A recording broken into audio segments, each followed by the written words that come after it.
Topic का नाम है वर्कमैन कॉम्पनसेशन। ये लो यार, ये लो।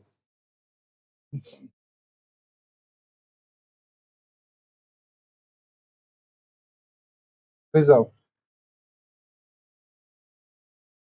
WCR देखो मेरे साथ साथ फटाफट। Case number 1 WCR 50,000 workmen compensation liability. Workmen compensation liability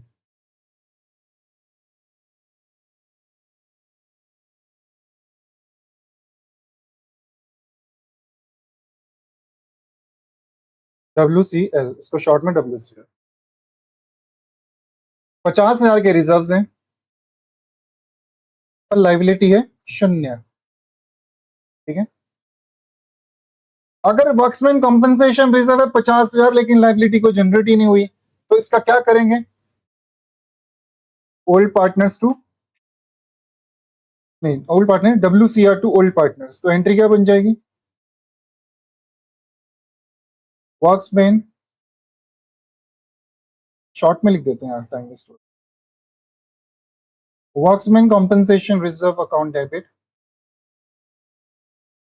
to old partners. कायदे से यहाँ पे ओल्ड वर्ड नहीं आना चाहिए क्योंकि इसमें तो फॉर्म ही कैंसिल हो रही है, तो ओल्ड न्यू सैक्रिफाइस गेनिंग का कॉन्सेप्ट ही नहीं होता है। सिर्फ पार्टनर्स भी लिख दो तब भी चल जाएगा, बट लिख दिया हमने। ठीक है, कितना? 50,000। ठीक है, पार्टनर्स कैपिटल में क्रेडिट साइड चला जाएगा। सेकेंड WCR है आपका 50,000, WCL बन गया आपका 40,000। रिजर्व बनाया था 50,000 का, लाइबिलिटी बन गई कितने की? 40,000 रुपए की। तो ऐसी सिचुएशन में एंट्री क्या हो जाएगी? WCR अकाउंट डेबिट कितना? 50,000।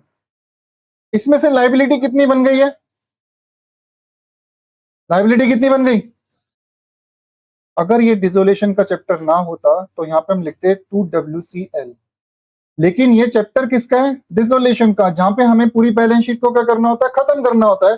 अगर मैं यहाँ पे WCL लिख दूंगा इसका मतलब क्या? एक नई लाइबिलिटी जनरेट हो गई। जहां हम बिजनेस को बंद करने की बात कर रहे हैं, यहाँ तो बिजनेस स्टार्ट करने की बात हो रही है। तो ऐसे सिचुएशन में हम वर्क्समैन कॉम्पनसेशन लाइबिलिटी नहीं लिखते। क्या लिखते हैं?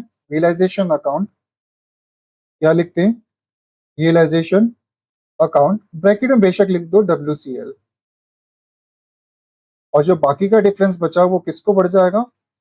ओल्ड पार्टनर्स को डिस्ट्रीब्यूट हो जाएगा, जो भी इनकी रेशियो होगी। ठीक है, हालांकि इस बेसिस पे मैंने क्वेश्चन करा दिया, कल ही तो करा, पिछली क्लास में ही करवाया था जहां पे हमने इसको ट्रीट किया। अच्छा, अब एक चीज मेरे को बताओ, जैसे रियलाइजेशन में एक नया WCL आ गया, एक नई लाइबिलिटी जनरेट हो गई और उसके बारे में कुछ नहीं लिखा, तो क्या करेंगे? पेमेंट कर देंगे पूरी। तो एंट्री क्या बन जाएगी? Realisation account debit to bank account या फिर cash account 40,000 rupees.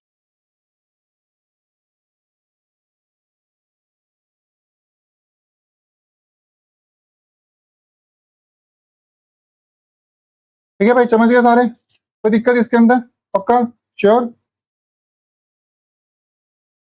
Third WCR है 50,000 का, WCL आ गया आपका 60,000 का। रिजर्व से ज्यादा लाइबिलिटी क्रिएट हो गई।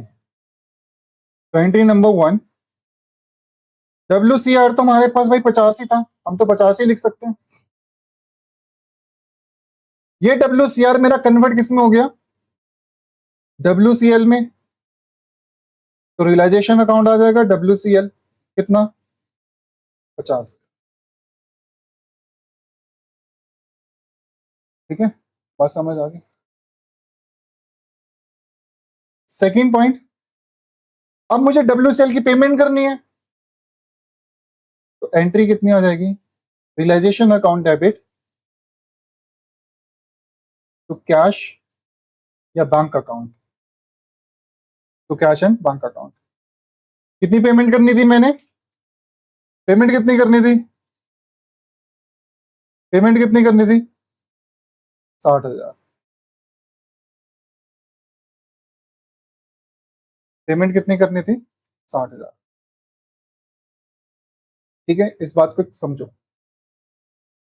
मेरी बैलेंस शीट में WCR एग्जिस्ट कर रहा था 50,000 का, पर बाहर लिखा था मेरी लाइबिलिटी क्रिएट हो गई 60,000 की। तो 60,000 में से 50,000 की तो लाइबिलिटी ऑलरेडी बैलेंस शीट में एग्जिस्ट कर रही थी WCR के नाम से, इसलिए पहले हमने उसको कन्वर्ट किया WCL में 50,000। ठीक है, जो 10,000 एग्जिस्ट नहीं कर रही तो मेरे लिए क्या है? Unrecorded liability. और अनरिकॉर्डेड लाइबिलिटी को हम ट्रांसफर नहीं करते, सीधा पेमेंट करते हैं। बात समझ आई? तो 50,000 तो ये पे कर दिया, और 10,000 की जो मेरी अनरिकॉर्डेड लाइबिलिटी थी मैंने उसको भी क्या कर दिया? पे कर दिया। तो टोटल मिला के कितना हो गया पे? कॉन्सेप्चुअली समझ आया?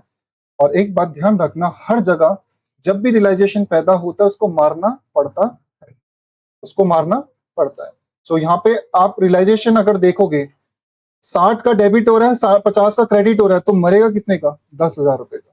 बात समझ आ गई? उसकी एंट्री खुद ही कर लो या लिखवा दो, यहाँ पे भी लिख लो।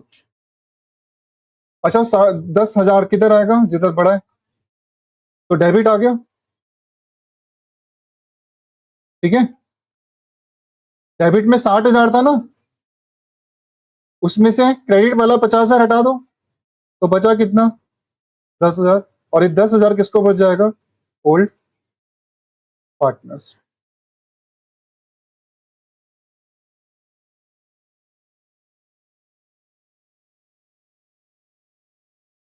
ओल्ड पार्टनर्स को बढ़ जाएगा। ठीक है, WSR का कॉन्सेप्ट सबको समझ आ गया?